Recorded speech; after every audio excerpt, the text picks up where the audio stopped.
ಕರ್ನಾಟಕ ಪೊಲೀಸರ ಲುಕ್ ಈಗ ಬದಲಾಗಿದೆ.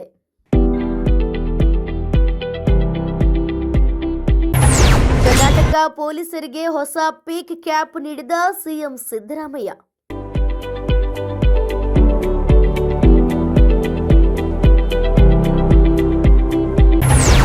ಅಧಿಕಾರಿಗಳಿಗೂ ಮತ್ತು ಸಿಬ್ಬಂದಿಗಳಿಗೂ ಒಂದೇ ರೀತಿಯ ಕ್ಯಾಪ್.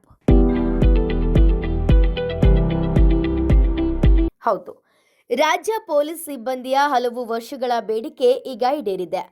ಪೊಲೀಸ್ ಸಿಬ್ಬಂದಿ ತಲೆ ಮೇಲೆ ಕಾಣುವ ಬ್ರಿಟಿಷ್ ಕಾಲದ ಟೋಪಿ ಮಾಯವಾಗಿ ಪೀಕ್ ಕ್ಯಾಪ್ ಬಂದಿದೆ. ಸ್ಲೋ ಚಾಟ್ ಬದಲಿಗೆ ರಾಜ್ಯ ಸರ್ಕಾರದಿಂದ ನೂತನ ಕ್ಯಾಪ್ ವಿತರಣೆ ಕೂಡ ಮಾಡಲಾಗಿದೆ. ಹೌದು, ಸಿಎಂ ಸಿದ್ದರಾಮಯ್ಯ ಹಾಗೂ ಗೃಹ ಸಚಿವ ಪರಮೇಶ್ವರ್ ಅವರು ವಿಧಾನಸೌಧದಲ್ಲಿ ಮಂಗಳವಾರ ಆಯೋಜಿಸಿದ್ದ ಕಾರ್ಯಕ್ರಮದಲ್ಲಿ ಪೊಲೀಸ್ ಸಿಬ್ಬಂದಿಗೆ ಪೀಕ್ ಕ್ಯಾಪ್ ಅನ್ನು ವಿತರಿಸಿದರು.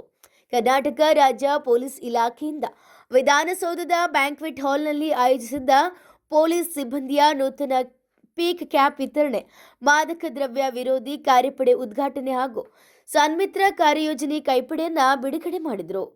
ಈ ವೇಳೆ ಡಿಕೆ ಶಿವಕುಮಾರ್, ಮುಖ್ಯ ಕಾರ್ಯದರ್ಶಿ Shalini Rajneesh, DG IGP doctor MA Saleem ಮತ್ತಿತರರು ಕೂಡ ಉಪಸ್ಥಿತರಿದ್ದರು. ಈ ವೇಳೆ ಮಾತನಾಡಿದ ಸಿಎಂ ಸಿದ್ದು, ಇಂದು ನಾನು ಬಿಡುಗಡೆ ಮಾಡಿದ ಪೀಕ್ ಕ್ಯಾಪ್ ಮಾದರಿಯನ್ನ ಆಯ್ಕೆ ಮಾಡಿದ ಕೂಡ ನಾನೇ. 1956ರಿಂದ ಸುಮಾರು 70 ವರ್ಷಗಳಿಂದ ಇದ್ದ ಒಂದೇ ರೀತಿಯ ಮಾದರಿಯ ಕ್ಯಾಪ್ ಅನ್ನ ಇಂದು ಬದಲಾಯಿಸಿದ್ದೇವೆ.